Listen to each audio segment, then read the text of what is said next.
નમસ્કાર, આપ જોઈ રહ્યા છો નેશન પ્લસ ન્યૂઝ. હું છું આપની સાથે વિપીક્ષા પરમાર. વડોદરાના સયાજીગંજ વિધાનસભા વિસ્તારના નાગરિકોની વર્ષો જૂની માંગ આખરે પૂરી થઈ છે.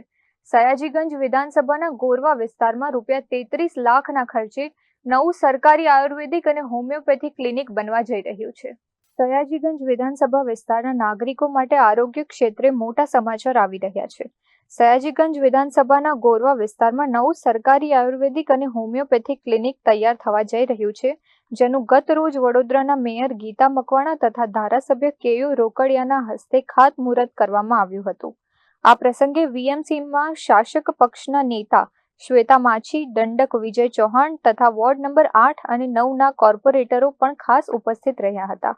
આ દવાખાનું સયાજીગંજ વિધાનસભાના નામનું આયુર્વેદિક અને હોમિયોપેથિક દવાખાનાની વર્ષોથી આ વિસ્તારના નાગરિકોની માંગ હતી, જે કદાચ વર્ષોથી મુજમોડાન માંજલપુર એરિયામાં ચાલતું હતું.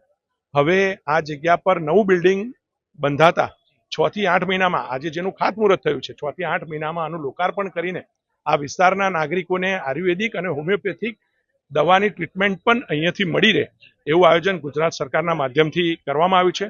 આ વિસ્તારના લોઅર ક્લાસ, મિડલ ક્લાસના નાગરિકો માટે મહત્તમ લાભ આપતું આ દવાખાનું એ આ વિસ્તાર માટે આશીર્વાદરૂપ બનવાનું છે અને આ દવાખાનું 6 થી 8 મહિનામાં તૈયાર થતા લોકોને આનો લાભ થવાનો છે. આ 33 લાખના ખર્ચે પ્રાથમિક મંજૂરી મળી છે.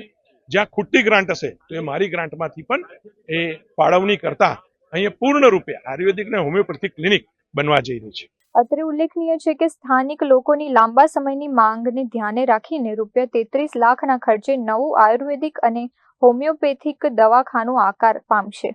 આ પ્રોજેક્ટ અંતર્ગત આગામી 6 થી 8 મહિનામાં નવું બિલ્ડિંગ તૈયાર કરી લોકાર્પણ કરવાનો લક્ષ્યાંક રાખવામાં આવ્યો છે.